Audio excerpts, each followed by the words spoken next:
여러분 안녕하십니까? 1월 6일 월요일 뉴스 외전 시작하겠습니다. 윤석열 대통령에 대한 체포영장 집행 시한이 오늘인데요. 공수처가 경찰에 체포영장 집행을 위임하겠다고 했습니다. 그런데 경찰은 법적 하자가 있다며 공수처 입장을 따르기 힘들다는 입장이라고 야당 의원들에게 설명했습니다. 아직 공식적인 입장은 나오지 않았습니다. 이 자리에 더불어민주당 한민수 의원, 이헌환 아주대 법학전문대학원 교수 오셨습니다. 어서 오세요. 안녕하십니까. 네, 안녕하세요. 안녕하세요. 굉장히 지금 사안이 조금 복잡하게 돌아가고 있는 것 같은데요.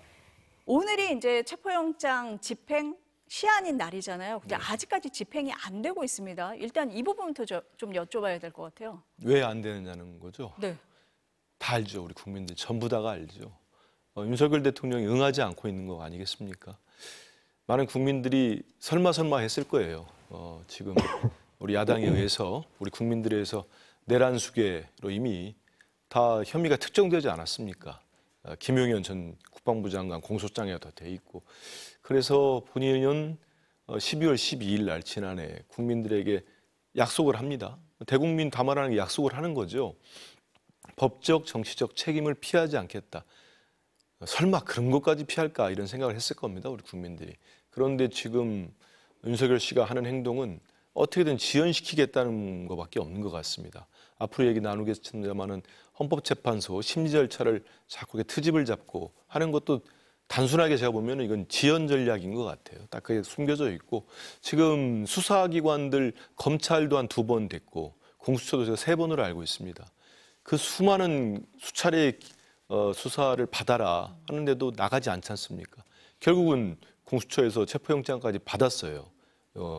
6일까지 지난 12월 31일 날 청구해서 받았는데 그 기간 동안 안 받고 있고 지금 관저에서 뒤로 숨어서 이제는 그 경호처 경호관들만 남아 있는 거 아닙니까? 그 뒤에 숨어가지고 철저하게 지금 헌법 체계, 우리 헌정 질서, 법 체계를 무너뜨리고 있는 거죠. 그래서 이건 제가 논평으로 그런 거가 됐습니다. 많은 국민들이 정말 윤 대통령, 윤석열 씨 구질구질하다고 하는데 저는 구질구질하는 표현도 이제 쓸만한 가치가 없는 것 같아요. 저렇게까지 할 수 있습니까? 대한민국의 대통령이 본인이 불과 3년도 안 됐습니다. 그때 선서하면서 뭐라고 했습니까? 헌법을 지키고 우리 국민들을 지키겠다고 한 거 아닙니까? 생명과 안전을. 그런 분이 지금 철저하게 저렇게 농락하고 있는 겁니다. 저는 수사기관에서 결국은 체포되고 구속될 거라고 봅니다. 그리고 헌법재판소에서 파면될 건데 이 모든 과정에 있어서 그래도 대한민국의 20대 대통령이었다면은 기억된다면 지금이라도 당당한 게 낫지요. 당당하게 나서는 게 맞습니다. 갈수록 저는 윤석열 씨는 정말 끝을 알 수 없는 정도로 비겁함만 보여주고 있다고 생각합니다. 교수님은 어떻게 보세요? 오늘까지 집행이 안 되고 있습니다. 어떻게 생각하세요? 일단은 이 문제를 규범적으로 해결하려고 하기보다는 사실상 어떤 사실상의 힘에 의한 예컨대 체포를 당하지 않는 것이라든가 그런 방법으로 일단은 모면하려고 한다. 어떤 형태로든지 시간을 길게 자꾸 끌어서 시간을 끌다 보면은 어떤 변화의 계기가 내게 유리한 방향으로 주어지지 않겠는가 하는 그런 기대를 저버리지 않고 있다는 생각이 많이 듭니다. 그럼 시간을 끌면은 될 수 있습니까? 이 사안이 지금?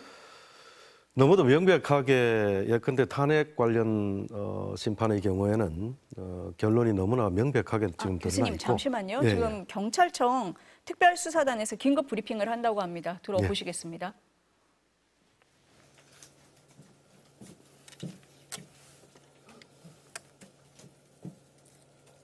안녕하십니까. 국가수사본부 비상계엄 특별수사단 부단장 백동원입니다. 특별수사단은 오늘 07시경 공수처로부터 체포영장 및 수상영장, 집행지휘 공문을 접수했습니다. 이후 내부적인 법률 검토를 거쳐 공수처의 집행지휘 공문은 법률적 논란이 있는 것으로 판단했습니다. 이에 따라 체포영장 집행에 대해서는 공수처와 계속 협의해 나가겠습니다. 비상계엄 특별수사단은 공조수사본부 체제에서 법과 원칙에 따라 엄정하게 수사하고 있음을 다시 한번 말씀드리며 앞으로도 체포영장 집행을 포함하여 비상계엄 관련 수사를 위해 최선을 다할 것을 국민 여러분께 약속드립니다.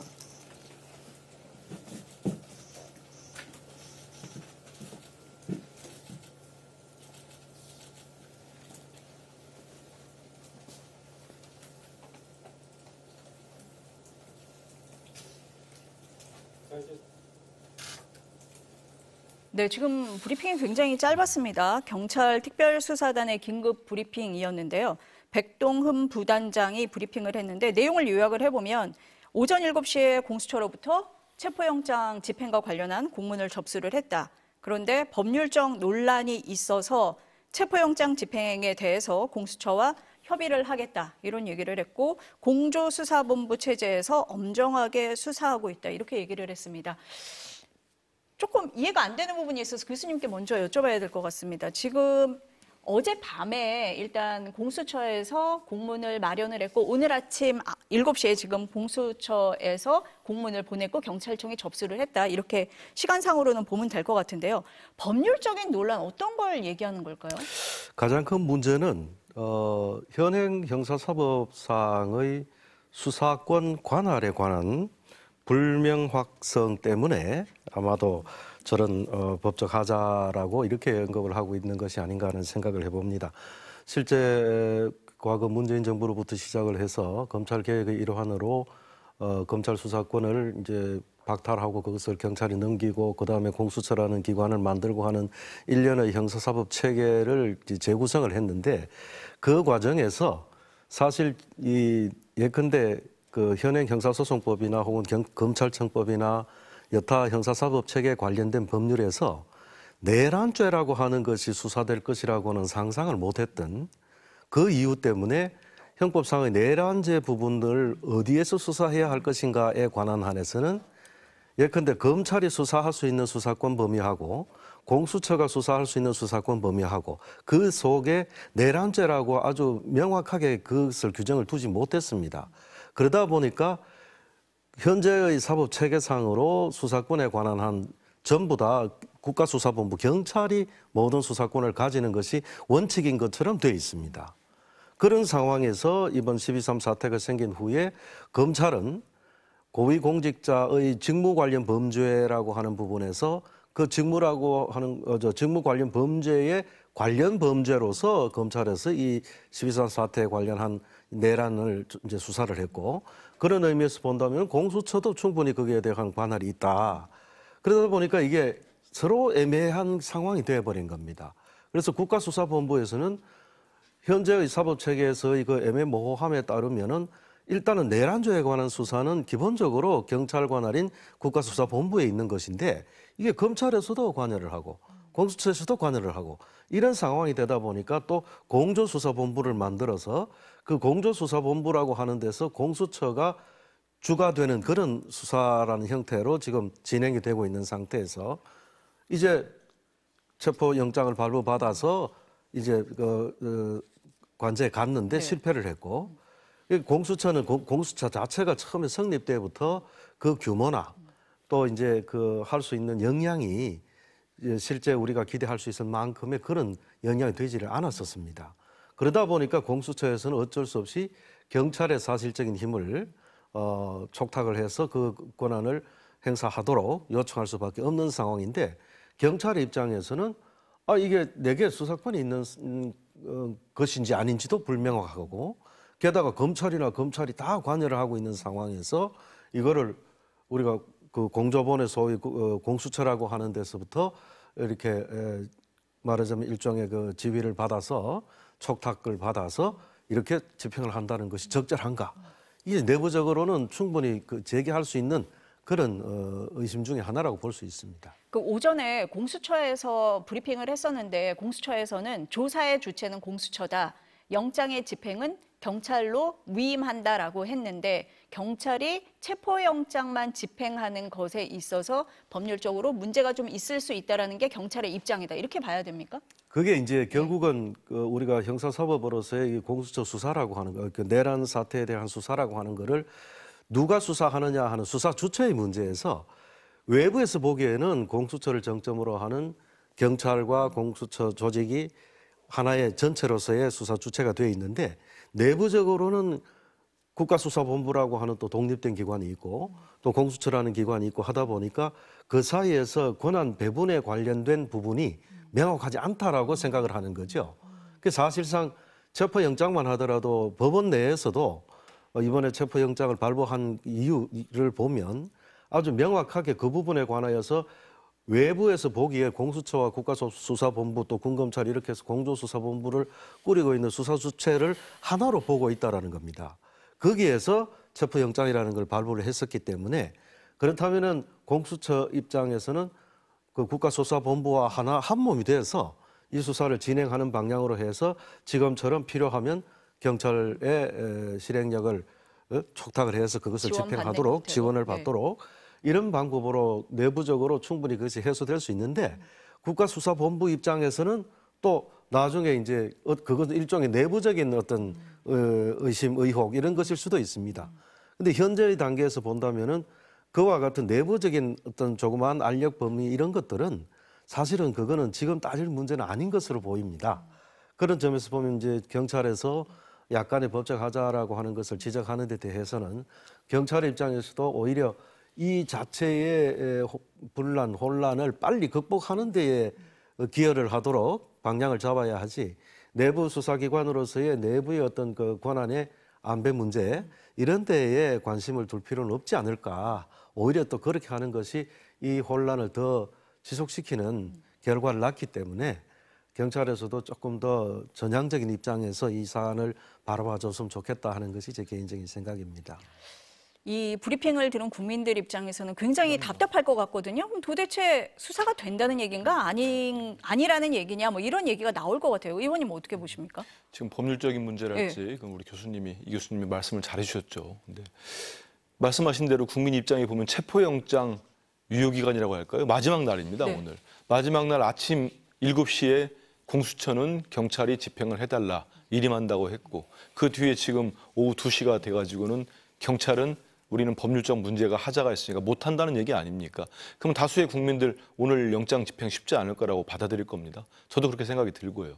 지금 공수처와 협의는 하겠다고 하지만 지금 두 기관 간의 내부의 여러 가지 저도 듣는 얘기가 있습니다만 그 안에 있는 것들보다 우선하는 거는 지금 수많은 국민들이 정말 수십만 수백만이 주말에 평일에 가서 그 영하 10도의 날씨에 가서 앉아가지고 빨리 이 일상이 돌아오길 바라고 있는 거 아닙니까? 그래서 하루라도 빨리 윤석열 대통령 그 체포 수사 불응하고 있으니까 이제 강제로 체포해서 수사를 해라는 거 아닙니까? 그런 상황에서 이 시간을 다 버린 다음에 영장의 유효기간이 끝나가는 날 마지막 날 이러고 있는 겁니다. 두 기관이. 그렇다면은 처음엔 저희들이 그런 얘기를 많이 했었죠. 공수처장이나 공수처가 정말 이 수사 의지가 있는가? 간접적으로 확인하면 열심히 하겠다고 얘기합니다. 근데 실질적으로 그런 수사 의지와 능력이 있는가? 저는 상당히 회의적인 생각이 좀 들어요. 그리고 1차 집행으로 들어갔을 때 그날 저는 무슨 일이 있더라도 1차 저지선, 2차 저지선을 뚫고 군과 경찰은 그래도 그 경호 관절을 지키던 군과 경찰은 그렇게 막지는 않지 않았습니까? 그 3차까지 갔으면은 지금까지 알려진 거는 경찰이 현장 지휘관이 거기에서 저항하는 경호처 간부를 체포하자고 했다는 거 아니에요. 근데 그 공수처에서 이제 상부와 통화한 뒤에 결국은 안 한 거고 이런 과정들이 국민의 시각으로 보면은 지금 국민들이 원하고 절대다수 국민들이 원하는 뜻과는 반대로 가고 있는 거예요. 그러면 우리 앵커 말씀하신 대로 그럼 언제 하겠다는 거야? 그러면 협의를 오늘 내에 하겠다는 겁니까? 아니면 내일 하겠다는 겁니까? 명확치가 않아요. 그리고 또 하나 오늘 영장 유효기간이 끝나면 아마 유효기간을 늘리거나 하는 또 절차가 있을 거 아닙니까? 그러면 이건 다시 또 공수처가 할 건데 그 과정에서 이 체포영장을 연장을 해주거나 재발부해주는 판사 입장에서는 여러 가지 정황을 볼 거 아닙니까? 실제로 체포 의지가 있었는지 이런 과정들을 볼 건데 정말 국민들이 원하는 뜻과 정반대의 결과가 나온다고 할 때 이 뒷감당을 두 수사기관이 질 수 있겠습니까? 저는 저런 식의 발표하고 지금 누가 봐도 국민들 보면은 공수처와 국수본 경찰 간에 지금 뭔가 잘 협력이 안 됐고 말만 공조수사본부지 지금까지 공조가 안 된 것 같잖아요. 이런 국가적인 정말 내란 수계를 잡는 일이 있어서 전 지금이라도 두 기관이 저렇게 무슨 뭐 관한 다툼이랄지 저는 뭐 그렇게 믿고 싶지 않습니다만 그런 일을 벌일 때가 아니다. 그 하나의 목표가 있는 거 아닙니까? 내란 수계 체포니까 거기에 적극적으로 나서주길 바랍니다. 어떤 면에서는 조금 아쉽다는 생각이 드는 것이 지금 그 브리핑을 공개적으로 했습니다만 경찰에서 내부적으로 그와 같은 관할 사항의 어떤 의심이나 또 하자에 대한 문제가 제기가 된다 그러면 그 내부적인 의사로서 이런 부분에서 법적 하자가 있음에도 불구하고 이런 것이 법적 하자가 있다라는 사실을 예컨대 공수처에다가 지적을 해두고 그런 다음에 일단은 공수처와 국수본이 하나로 경찰이 하나로 움직이는 그런 모습을 보여주는 것이 더 지혜로운 것이 아니었나 하는 생각이 좀 듭니다. 지금 뭐 의원님이 잠깐 말씀을 하셨는데 그 체포영장 오늘이 이제 집행 시한이잖아요. 그렇게 되면 공수처에서는 연장하는 것을 신청하겠다 이렇게 얘기를 했습니다. 그 절차는 어떻게 됩니까? 만약에 지금 경찰에서는 뭐 협조하겠다고 얘기는 했습니다만 제2청 얘기도 나왔던 걸로 압니다. 그렇게 될 경우에는 뭐 또 달라집니까? 어떻습니까? 경찰이 만약에 뭐 공수처에서 이첩을 해서 그 경찰로 그것을 이첩한다 그러면 이제는 수사 주체가 경찰이 되기 때문에 체포영장이라든지 이런 것도 경찰이 자신의 이름으로 이제 법원에다가 청구를 하고 하는 절차를 거치겠고 공수처가 그대로 이제 체포영장을 받은 상태에서 새로 이 기일을 연장한다 하더라도 다시금 그 연장에 대한 재청구를 또 하는 절차를 또 거칩니다. 명의만 공수처가 또 이제 하느냐 국수본으로서 경찰이 하느냐의 차이일 뿐이지 체포영장이 다시 발부되는 거는 뭐 크게 어려운 결과로 되지는 않을 겁니다만 거기에서는 체포영장을 청구한 주체가 누구냐의 차이만 있는 그런 것이라고 볼 수 있습니다. 뭐 그런 일이 없이 그냥 말씀하신 대로 두 기관의 어떤 권한 다툼이 아니라 지금처럼 해오던 대로 수사가 순조롭게 진행이 된다면 모르겠는데 만약에 경찰로 재이첩이 된다 그러면은 체포영장을 신청하는 단계부터 처음부터 다시 시작해야 되는 겁니까?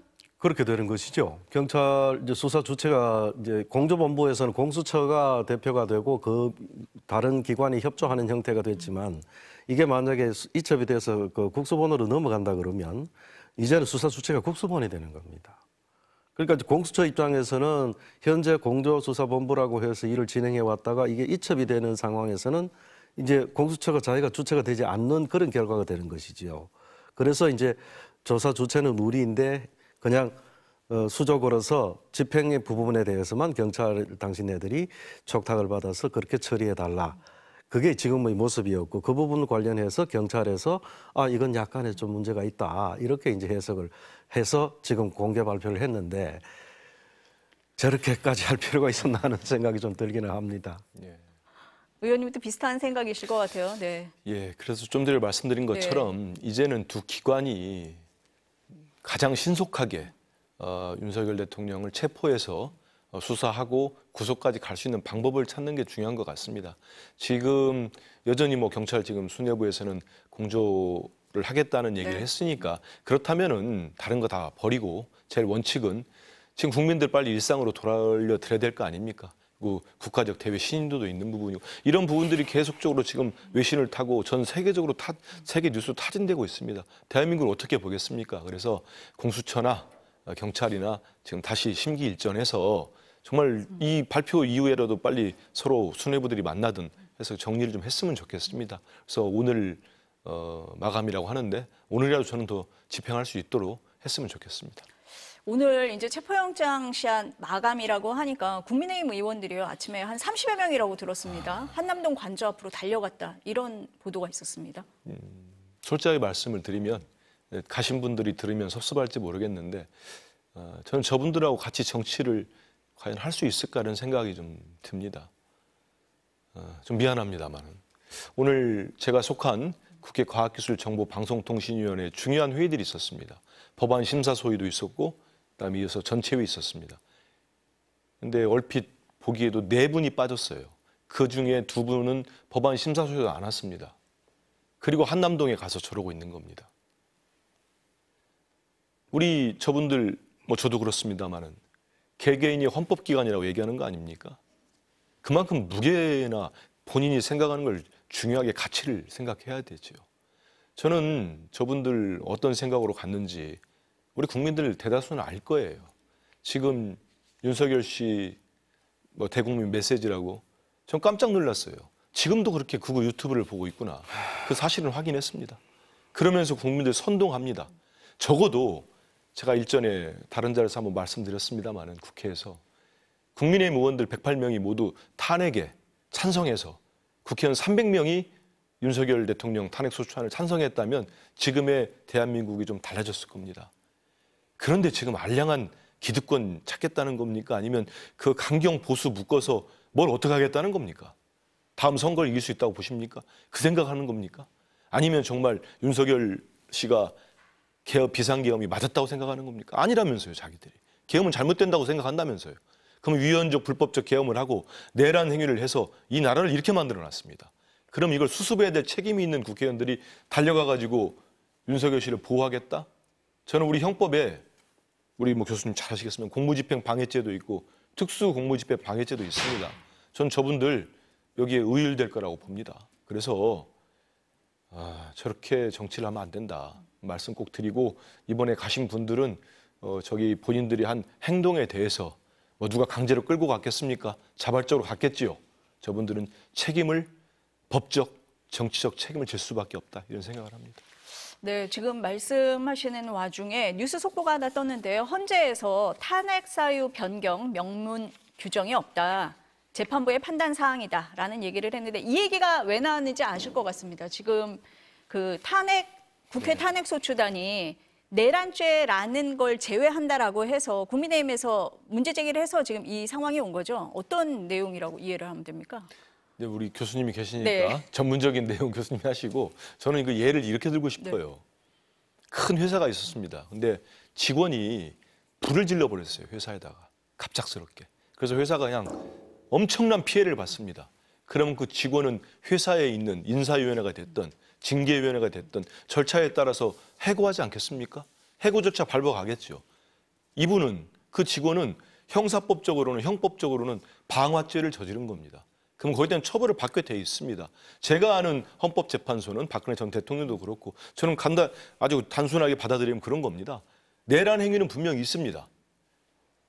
위험적인 비상계엄을 선포했고 포고령을 발표했고 국회를 침탈해서 저 같은 국회의원들을 불법적으로 연행하려고 했습니다. 그리고 비상계엄 해제 의결을 못하게 막으려고 했습니다.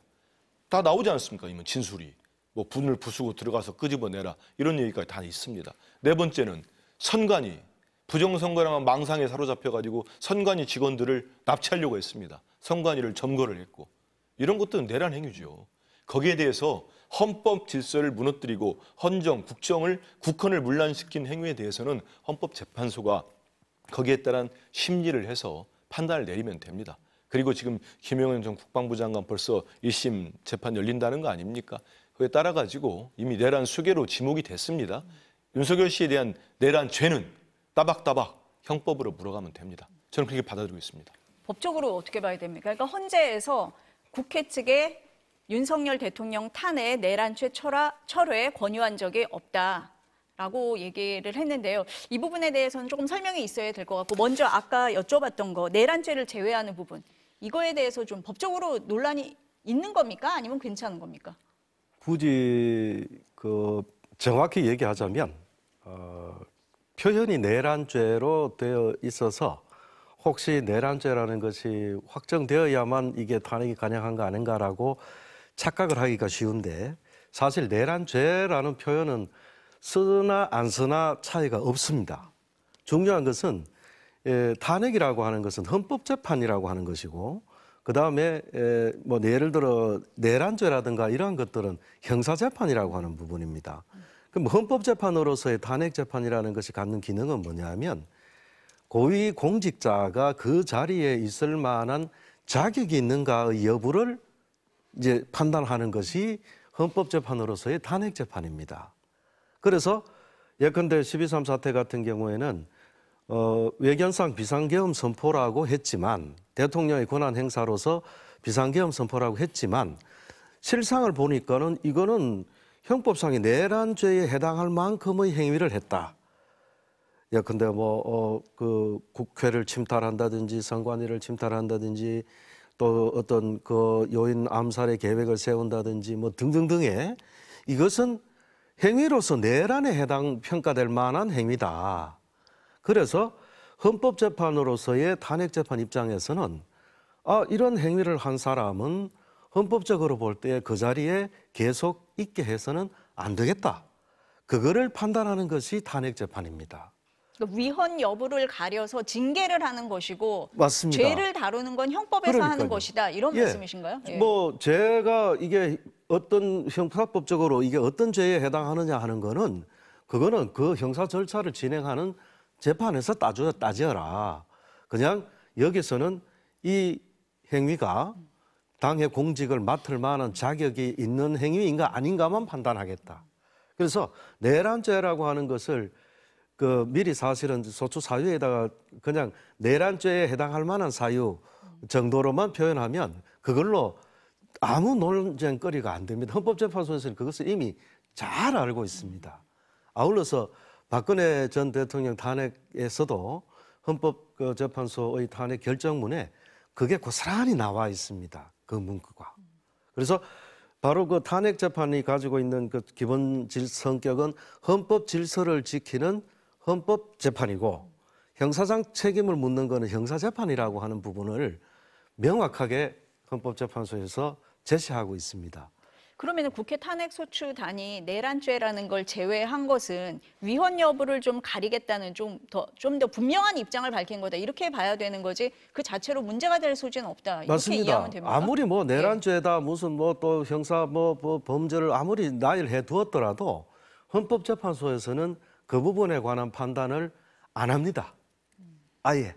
왜냐하면 그거는 형사 절차에서 형사법정에서 다툴 사안이지 헌법재판소에서 다툴 사안이 아니라고 명확하게 그 입장을 갖고 있습니다. 그래서 현재 헌법재판소 재판관 8분이십니다만 혹은 또 혹자는 예를 들어서 뭐 보수 진보 나뉘어 가지고 뭔 얘기를 하고 그렇습니다만 지금 현재의 8분의 헌법재판소 재판관님들은 헌법재판과 형사재판이 다르다는 사실을 너무도 분명하게 알고 계십니다.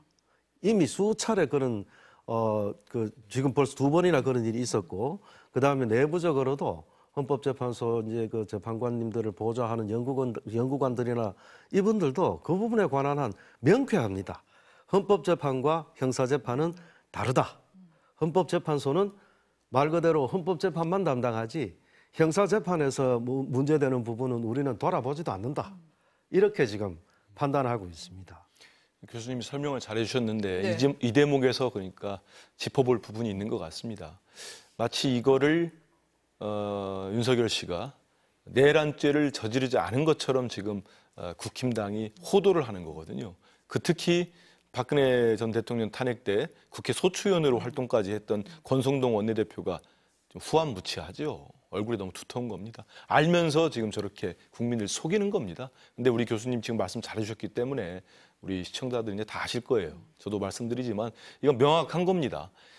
윤석열 대통령의 내란 행위나 내란죄는 사라지는 게 아닙니다. 분명히 헌법재판에서는 내란 행위 그리고 헌법을 위반한 부분을 보는 거고 형사재판에서 내란죄를 다루게 돼 있습니다. 저는 상당히 무거운 중형을 받을 수밖에 없다고 봐요. 내란죄 자체가 뭐 혐의가 사형 또는 무기상의 징역형 아니겠습니까? 그렇기 때문에 그렇게 받을 수밖에 없는데 지금 왜 저렇게 하겠습니까? 국민의힘 지도부가 다 나서고 그게 우리 국민들을 속이는 거예요. 근데 실제로 제 주변에서도 내란죄가 빠졌어? 그러면 윤석열 씨는 내란죄를 저지른 게 아니네. 그러면 민주당이나 야당들 200명이 넘는 국회의원들이 다 우리를 속이려고 저렇게 한 거다. 이렇게 지금 공격들을 하는 거거든요. 이 역시 저는 국민을 갈라쳐서 선동하기 위한 걸로 이용하는 거죠. 근데 저는 우리 국민들이 그렇게 본인들이 생각하는 것처럼 그렇게 함부로 움직이지 않습니다. 그리고 사리 판단을 다 하시기 때문에 지금 당장은 헌재에서 뭐 빠졌다고 하는 이게 뭐야 하지만 지금 이런 말씀들 우리 교수님 말씀 듣고 다 하면은 그런 게 전혀 아니구나. 속이려고 하는 거구나. 또 이 내란 세력들이 내란 동조 세력들이 또 국민을 속이려고 한다. 전혀 그렇지 않은 걸 가지고 그렇기 때문에 곧 뭐 정리가 될 거라고 보고요. 또 하나는 결국은 저는 윤석열 씨 측에서 지연 전술을 썼다고 봅니다. 그런데 이거를 이제 국회 탄핵소추위원들하고 제안을 했고 헌재에서 받아들이니까 본인들의 큰 전략 중에 하나가 깨진 거예요. 제가 볼 땐 두 가지입니다. 하나는 수사에 응하지 않는다. 꽁꽁 숨어서 체포되지 않는다. 시간을 끌 때까지 끈다. 하나. 두 번째, 헌재 심판을 끌 때까지 끌어서 6개월을 넘기든 아니면 4월 18일입니까? 그것도 두 분의 헌재 재판관들이 임기가 만료되잖아요. 그럼 또 국회에서 절차해야 되고 또 임명을 대행해야 되고 이런 절차들에 있어서 시간을 끌거나 아예 헌법재판소를 무력화시킬 수 있다고 보는 거죠. 내란 세력들 입장에서 보면은 이것들이 큰 전략적 착오기 때문에 저렇게 반발하는 건데 저는 저 역시 진압될 거라고 봅니다. 교수님 보시기엔 어떻습니까? 탄핵 심판의 시간을 끌려고 한다. 그 하나의 방안이다. 이렇게 얘기를 하셨는데요. 그렇게 할 수가 있습니다. 네. 예, 뭐 당연히 우리 한 의원 말씀하신 것처럼 지금 현재 우리 윤석열 대통령 측의 입장에서는 또 국힘당 입장에서는 되도록이면 이거를 조금씩 지연을 해서 앞서 말씀하신 것처럼 이제 임기가 거의 만료되는 두 분이 또 있어서 제가 처음에 세 분 중에서 두 분만 임명한다라고 할 때도 조금 그 생각이 얼핏 들었습니다. 이러면은 나중에 두 분이 또 임기가 끝나게 되면은 또 6인 체제로 가는데 그래서 이건 좀 이상하다 혼자 생각에 그렇게 했었습니다만 어떤 면에서 보면 지금 현재 전개되고 있는 많은 양상들이 가능한 한 시간을 지연을 해서 또 그런 단계까지 가고 다시 또 6인 체제가 되고 사실 그렇게 되면은 어떤 면에서는 우리 윤 대통령 임기 내내 이 탄핵 결정을 못하고 지나갈 수도 있습니다.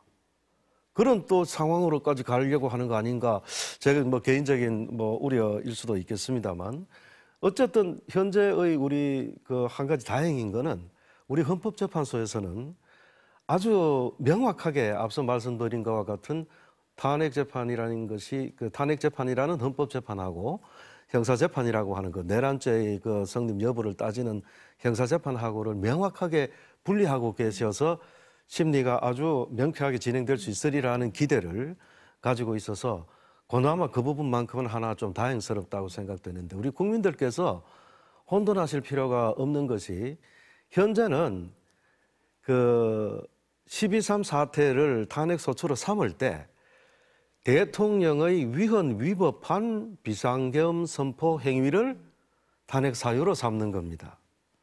그러니까 그게 사실은 내란죄라는 말 들어갈 필요가 없습니다. 위헌 위법한 비상계엄 선포 행위가 바로 탄핵 소추의 사유다라고 하는 것만 명쾌하게 딱 정리를 하면 그리고 또 헌법재판소에서는 그것만 봅니다. 그 행위가 형사법상으로 내란죄에 해당하는가 여부는 여기서 따지지 마라. 여기서는 12.3 비상계엄 선포가 헌법에 맞게 또 법률에 맞게 행해졌는지 여부만 판단할 테니까 그것이 내란인지 아닌지 여부는 여기서 따지지 마. 사실은 헌법재판소는 전부터 그런 명쾌한 입장을 갖고 있습니다. 아니 헌법재판소가 14일 날 첫 변론기를 잡았잖아요. 그리고 5차례 일정도 모두 다 확정을 했습니다. 네. 이 얘기는 좀 신속하게 하겠다 이렇게 봐야 됩니까? 매우 당연한 말씀입니다. 이게 일주일에 금 이렇게 화목인가요? 예, 이렇게 이제 14, 16 이제 또 20일, 23 이런 식으로 하시고 설 다음 주까지 이렇게 해 두셨는데 변론을 진행하다가 더 이상 진행할 필요가 없는 상태가 된다 그러면 헌법재판소 재판관 현재 8분입니다만 그 8분이 전원 일치로 합의된 결정이 만약에 내려진다, 내부적으로 평의해서 그런 결과가 된다 그러면 그거보다 빠를 수도 있습니다. 그런데 이제 이미 헌법재판소에서는 이제 5차례 그거를 변론을 예정을 하고 있고 이제 5차례 그 전에 박근혜 대통령 때는 17차례인가 이렇게 된 걸로 기억합니다만 5차례 정도만으로 변론 기일을 정했다라고 하는 거는 그것을 넘어서서 또 혹은 변호인들이 더 변론 기일을 더 연장해 주거나 혹은 또 더 해줄 것을 요청할 수는 있습니다만 현재의 헌법재판소가 보기에 이 5차례의 변론 정도로만 하더라도 충분히 현재 탄핵소추 자체에 대한 어떤 판단을 내릴 수 있겠다라는 나름의 판단을 가지고 우선 5차례라고 지정을 하신 것 같고요. 만약에 뭐 변호인들이 더 이상 길게 가자, 특히 이제 윤석열 대통령이 변호인단에서 이건 뭐 변론을 좀 더 할 필요가 있겠다라고 만약에 이제 요청을 하고 그럴 때에 재판관님들 보시기에 그렇게 할 필요가 있겠다 하면 또 다시금 변론 기일이 연장될 수는 있을 겁니다. 그런데 현 단계에서 5차례라고 이렇게 명시적으로 그 날짜를 못 박아서 하겠노라라고 하셨던 거는 그 5차례 변론만으로도 충분히 현재의 소추 사유들을 입증하거나 또 그 충분한 내용을 확인하는데 그게 어렵지 않겠다라는 생각 때문에 그런 5차례 변론 기일을 확정해서 말씀을 하신 게 아닌가 이런 생각이 듭니다. 지금 이제 두 축인데 한 축은 지금 교수님이 말씀해 주신 탄핵 심판이 있는 거고요. 한 축이 이제 수사인데 조금 전에 이제 속보가 한 번 더 나왔는데요. 경찰에서 공조수사본부 체제에서 체포영장을 집행한다. 공수처와 협의하겠다. 이렇게 얘기를 했습니다. 일단은 이 체제 안에서 하겠다라는 뜻으로 읽히기는 합니다. 그런데 체포영장 집행이 어려웠던 게 경호처의 극렬한 저항이잖아요. 네. 그런데 어제 경호처장이 여기에 대해서 입장을 밝히고 영상까지 공개를 했습니다. 어떻게 보셨어요? 저는 뭐 물론 이력을 찾아보니까 박종준 경호처장이 총선에도 지금 국힘당으로 한 2번 정도 출마하신 이력이 있는 것 같아요. 그래서 뭐 사실 정치인이었죠. 지금은 뭐 경호처장이라는 공무원입니다만. 근데 저는 그 입장문 읽어보면서 이분이 정치를 하고 있구나 이런 생각이 들었습니다. 그거 보셨으면 아실 거예요. 뭐 경호처는 언제나 뭐 대통령 경호를 우선으로 쭉 하면서 예를 듭니다. 김대중 전 대통령, 노무현 전 대통령. 왜 예를 들겠습니까? 딱 이거는 이분 역시 우리 국민을 갈라치기 하려는 생각을 가지고 있구나. 이 글에도 나타난다고 저는 입장문에도 바로 받아들였어요. 이걸 보수 진보의 문제로 접근하는 겁니다. 본인은 아니라고 하면서. 지금 윤석열 대통령 마치 보수에 지금 뭐 이렇게 떠받드는 것처럼 해놓는 거 아닙니까? 그래서 저는 이분이 진짜 경호의 대상이고 또 경호에 대한 법률 이런 거에 의거해서 그리고 이분도 경찰 출신 아닙니까? 말 그대로 법 집행의 엄중함을 알 거예요. 그러면 막아서는 안 되죠. 이건 또한 저는 내란에 동조하는 세력으로 볼 수밖에 없다고 봅니다. 그리고 제가 이런 걸 접하면서 새삼 한번 느껴보는 게 있어요. 뭐냐면 아마 우리 이 앵커도 기억하실지 모르겠습니다. 이 정권 초기에 그런 일이 있었어요. 김용현 전 국방부 장관이 경호처장 할 때 대통령 경호법 시행령을 바꾸려고 대단히 안달을 냈습니다. 그때 바꾸는 핵심이 뭐였냐면 이번에 공수처와 경찰이 들어갔을 때 영장 집행하려고 할 때 그래도 길을 열어주고 그 경호처의 말을 듣지 않은 소방사, 경비단과 경찰 병력이 있어요. 이 병력을 대통령 경호처장이 모두 묶어가지고 지휘 감독하려고 했습니다. 교수님 기억하시죠? 네. 그거 시민단체하고 저도 논평을 냈습니다. 야당이 반대해서 결국 못했습니다. 이분들은 뿌리가 깊구나. 저는 그때는 무슨 생각했냐면요. 설마 제 머릿속에도 비상계엄은 없었고 탄핵을 혹시 국민들로부터 요구받을 때 이자라는 표현이 미안합니다. 이 사람들은 정말 유혈 사태까지 보려고 하는 거 아닌가 이런 제가 우려까지 했었거든요. 근데 지금 드러나고 있는 거 아닙니까? 계속적으로. 저희 어제 진상조사에서 발표도 했습니다만 뭐 실탄, 뭐 사용 얘기까지 나오고 오늘 또 저희 행안위 간사 윤건용 의원 얘기를 들어보면은 김건희 라인이 정말 실탄을 준비하라고 했다. 이런 지시까지 했다는 폭로들이 나오고 있습니다. 제보들이.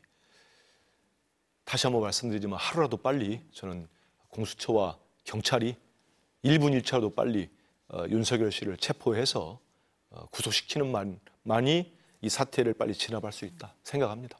경호처장 어제 영상을 보면요, 교수님. 경호처가 체포영장에 응한다는 것은 대통령 경호를 포기하는 것이자 직무유기로 판단을 했다라고 합니다. 법적으로 어떻습니까? 약간 좀 일반론적인 얘기를 드리면 원래 그 법치주의의 가장 그 핵심 내용 중에 하나가 모든 국가기관 내지 행정기관은 법에 근거하여서 그 권한을 행사하도록 되어 있습니다. 그래서 법 자체의 권한의 범위와 책임 범위 이것이 다 이제 헌법 및 법률에 규정이 되어 있는데 대통령 경호처라고 하는 기관도 마찬가지로 그 철저히 법에 기반을 두고 그 권한을 행사하도록 돼 있습니다. 근데 지금 어제 일이나 그제 일을 이렇게 보면 원래 철저하게 법치주의에 기반을 두었을 때 그 법이라는 거는 하나의 법이어야 합니다. 그런데 경호처장께서 발표하신 그 내용을 보면 자신이 기반을 두고 있는 법은 또 다른 법이라고 하는 그런 상황이 돼 있거든요. 이건 뭐냐 하면은 한 국가 내에 두 개의 법이 공존하면서 서로 싸우는 상황이 되어 있는 겁니다. 그래서 예컨대 체포영장을 집행하려고 간 공수처 휘하에 여러 경찰이나 이런 등등의 그 체포조인 분들도 네.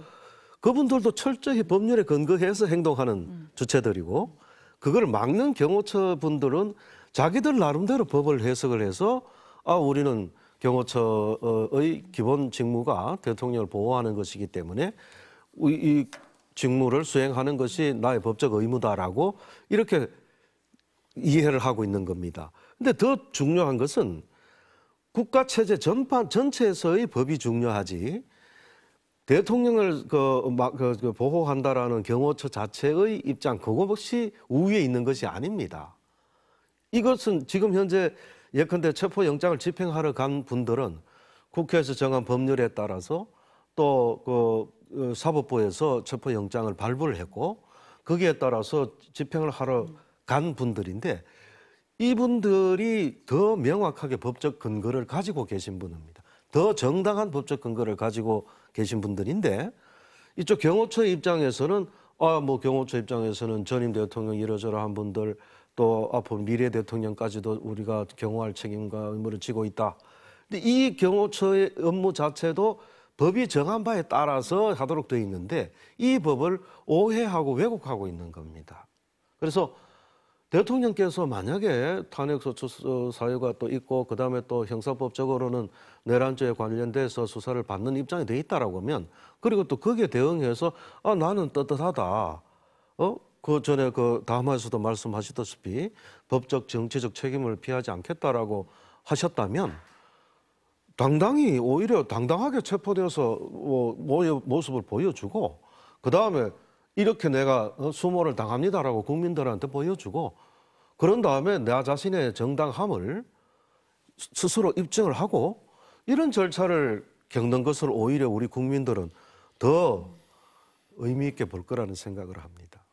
그 공수처나 민주당 야당에서는 최상목 권한대행이 나서서 공수처가 좀 협조를 하도록 해야 된다라고 요청을 하고 계신 거잖아요. 맞습니다. 예. 그리고 실제 지금 최상목 대통령 권한대행이 지금 갖고 있어요. 그 권한을 가지고 있는 분이 지금 최대행밖에 없다고 저는 판단하고 있습니다. 대통령실은 그렇게 하면 안 되죠. 대통령실이 요구할 권한도 없는 거고 그런 하고 있다고 하는데 그래서 저는 최대행이 좀 더 공수처에서 여러 차례 요구를 했다는 거 아닙니까? 최대행이 좀 더 적극적으로 나서주길 바라고 있습니다. 촉구를 하고 있고 그런데 지금 언론 보도를 통하면은 오히려 그와 반대되는 역할을 하지 않았느냐 하는 의혹들이나 보도들이 나오고 있거든요. 저는 최대행이 평생을 경제관료로 사셨고 저분이 가장 우려해서 그날 그 12.3 비상계엄, 유연적인 비상계엄을 윤석열 씨가 하려고 할 때도 외교부 장관과 함께 이 경제부총리가 결사적으로 막았다는 거 아닙니까? 반대했다는 거 아닙니까? 저는 그 논리가 그리고 최 경제부총리의 그런 심정이 저는 진정성이 있다고 봅니다. 왜냐하면 이 말도 안 되는 비상계엄으로 경제가 다 망가지고 있지 않습니까? 그러면 지금이라도 멈추고 환율도 내리고 그다음에 수출도 살리고 주식도 부양시킬 수 있고 할 수 있는 방법은 이걸 빨리 조기에 진압을 빨리 하는 겁니다. 국민들 일상을 되찾아주는 거예요. 최대행은 아실 겁니다. 그러니까 한국은행 이창용 총재도 최대행을 거들어주잖아요. 이럴 때에는 좀 흔들리지 않았으면 좋겠어요. 아마 미루어 짐작컨대 국힘당의 의원들, 대통령실의 간부들 얼마나 최대행을 압박하려고 전화하고 만나고 그러지 않겠습니까? 저희들이야 그걸 못하고 있지요. 하지만 최대행의 역사와 국민 그리고 또 경제를 한번 생각했으면 좋겠어요. 해서 지금이라도 공수처가 국가 공식 수사기관이 저렇게 요청을 공개적으로 하는 거 아닙니까? 그러면 수용을 해서 경호처에다가 더 이상 저항하지 말고 체포영장 집행에 응해라, 협조하라 이렇게 지시하시면 됩니다. 하면은 정말로 많은 또 우리 대한민국이 안정되는 또 계기가 될 거라고 저는 봅니다. 교수님 보시기엔 어때요? 그 권한 대행에게 지휘권이 있을 수 있습니까? 있을 수 있는 게 아니라 있습니다. 있습니까?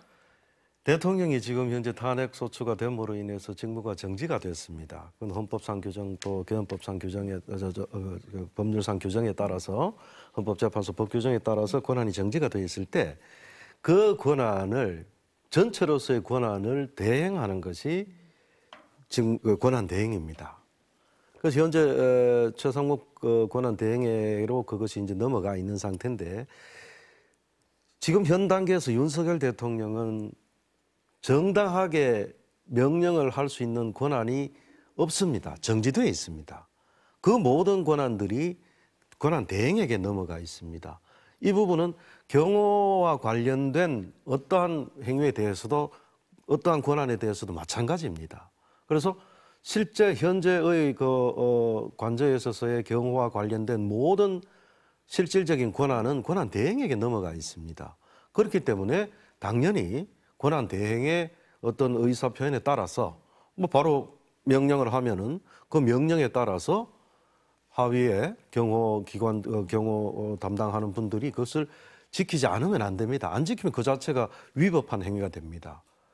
현 단계도 지금 현재 그 경호처에서 그 대통령 체포영장 집행을 막고 방해하는 것도 그 자체가 위법이기도 하지만 만약에 최상목 권한 대행이 경호처로 하여금 이 부분에 대해서 또 예를 들어서 뭐 협조를 하라든가 그 방해 행위를 하지 말라라든가 어떤 명령을 했을 때 그거를 또 이행하지 않으면 그 자체는 또 마찬가지 위법한 행위가 될 수가 있습니다.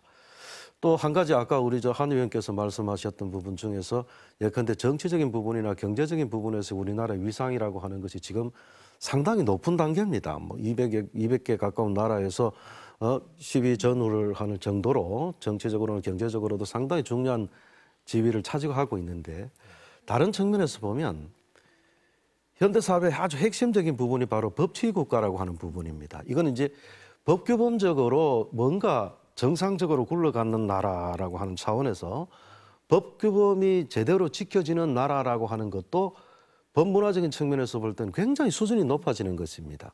현 단계가 현재 우리나라가 그 단계로 넘어가느냐 못 가느냐 그 고비에 서 있습니다.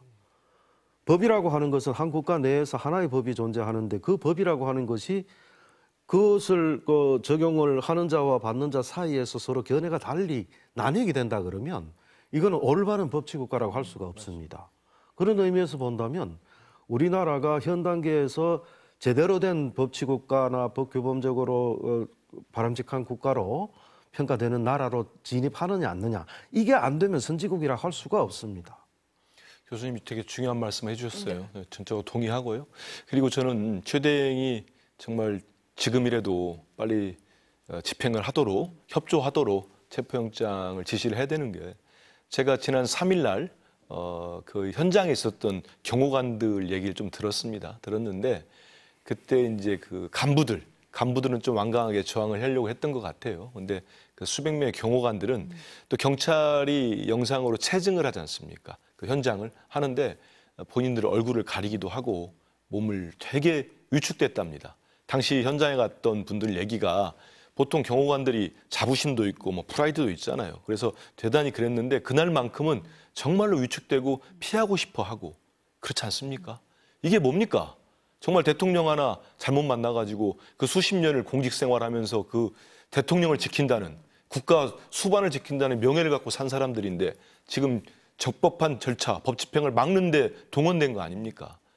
저는 가장 부끄럽고 반성하고 지금이라도 석고대죄하면서 걸어나와야 될 사람이 윤석열이라고 생각합니다. 하지만 거기도 있고 어차피 듣지도 않을 사람 아닙니까? 그래서 저는 최상목 대행도 평생을 공무원 사회 했잖아요. 이분들 다 공무집행방해로 의율돼가지고 연금도 못 받고 처벌받으면 본인이 책임질 수 있습니까?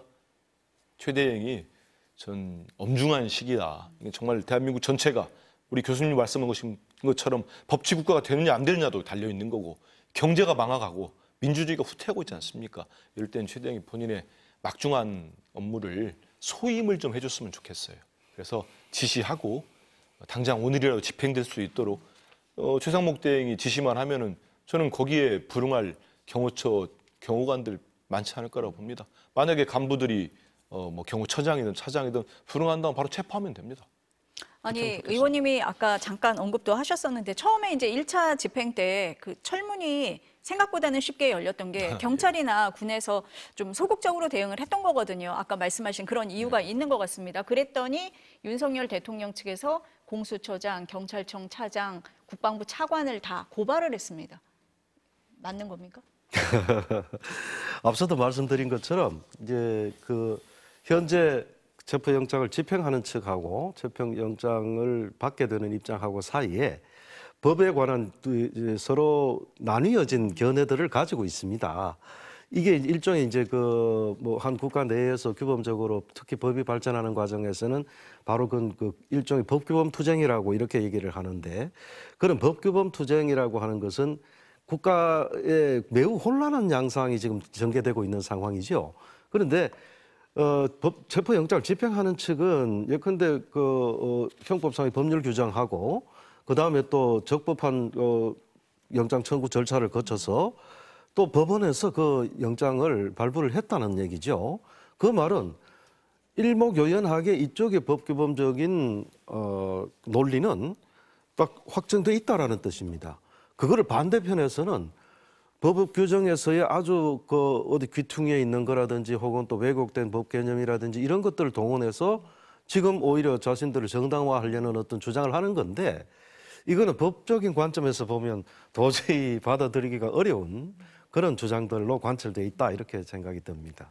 한 의원님 아까 잠깐 말씀을 하셨었는데 그 박종준 경호차장이 이제 민주당에 온 제보라고 말씀을 하셨었는데, 이제 체포영장 집행을 하다가 몸싸움을 하다 밀리면 공포탄을 쏘고 그 이후에는 실탄을 쏘라고 명령했다라는 제보를 말씀을 하셨습니다. 뭐 그런 얘기가 지금 뭐 근거 있게 제보가 들어오고 있다, 이렇게 봐야 됩니까? 일단은 발표를 한 추미애 의원 전 법무부 장관 하셨죠. 우리 서영교 전 최고위원 지금 법사위원이고요.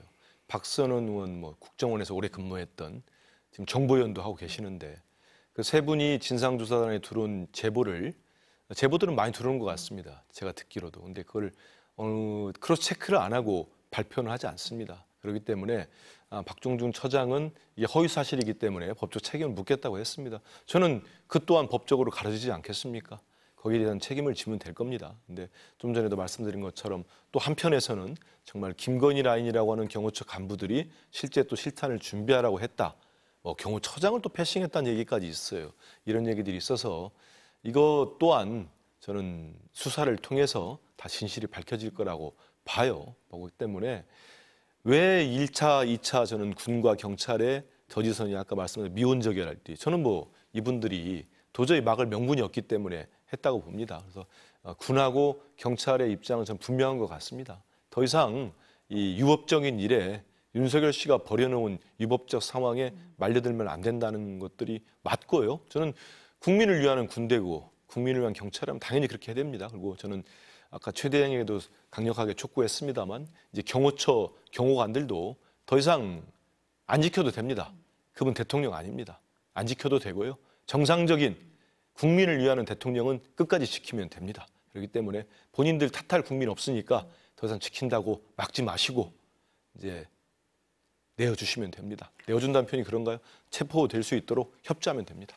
지금 속보에 보면 경찰에서 체포를 방해한 경호처 직원들을 체포하는 걸 검토하겠다라고 했습니다. 네. 의원님이나 교수님 말씀하시는 것처럼 경찰에서는 체포영장 집행이 반드시 돼야 된다라는 의지를 좀 보여주는 것도 같습니다. 당연하죠. 네. 법 집행, 그 수사기관에서 집행하는 기관은 저런 결기가 있어야 되고, 실제로 들어가면은 제가 아까 말씀드린 것처럼 다수의 경호관들은 이미 경호할 가치를 못 느끼거나 아니면 여러 가지 생각들을 하고 있는 것 같습니다. 그 위에 있는 몇몇 간부들이 남아 있는 것 같은데요. 그분들은 경찰이 재빠르게 제압을 하면은 저는 윤석열 씨 내란 수계의 신병 확보가 할 수 있다, 이렇게 보고 있습니다. 네, 체포영장 시한 오늘 마지막이었는데 교수님도 마지막으로. 예, 저는 지난 12.3 사태의 과정도 그야말로 생중계되는 그 국회 침탈 장면들을 보면서도 느꼈고, 이번에 또 경호처 관련 체포영장 집행 과정에서 또 그 현장에서 직접 몸으로 그것을 막느라 고생했던 분들을 또 지금 이제 보면서도 똑같이 느끼는 것이 야, 저는 우리 국민들에게 너무 고맙고 감사하다라는 생각을 했습니다. 이게 우리 국민들의 수준이 과거에 그렇게 수많은 내란들을 경험했음에도 불구하고 그때는 한 번도 이처럼 우리 사회의 어떤 바람직한 방향을 인식하면서 행동하는 걸 본 적이 없었습니다. 힘에 눌려가지고서 도저히 반항하지 못했던, 그러나 나중에 그것이 철저히 저항이 돼서 다시금 우리 사회를 바람직한 사회로 변화시키는 그 힘이 오랫동안 우리 국민들의 피 속에 내재되어 있어서 이번에도 거기 국회를 침탈하던 군인들의 그 자세에서도, 혹은 또 이번에 경호처 한 의원님 말씀하셨습니다마는 그 경호처에서 그 방해 작전에 투입됐던 사람들도 속으로 명찰 가린다는 것이 사실은 얼마나 스스로에게 부끄러운 일입니까? 그런데 그렇게 할 만큼 스스로 현재 자신의 행위에 대한 평가를 자주적으로 내리고 있다는 것 때문에 아, 이건 우리 국민들의 수준이 이만큼 올라가 있구나. 그래서 이제 이 고비만 넘어가면 정말 전 세계 어디에 내놔도 정치적으로나 경제적으로나 문화적으로나 또 혹은 법적으로나 규범적으로나 정말 우리나라가 제대로 될 수 있는 계기가 지금 마련되고 있다. 저는 개인적으로는 그런 생각이 좀 들었습니다. 네, 국민 모두가 이 상황을 지켜보고 있습니다. 예. 좀 잘 됐으면 좋겠다는 바람을 하면서 오늘 말씀은 여기까지 듣겠습니다. 감사합니다. 예, 고맙습니다.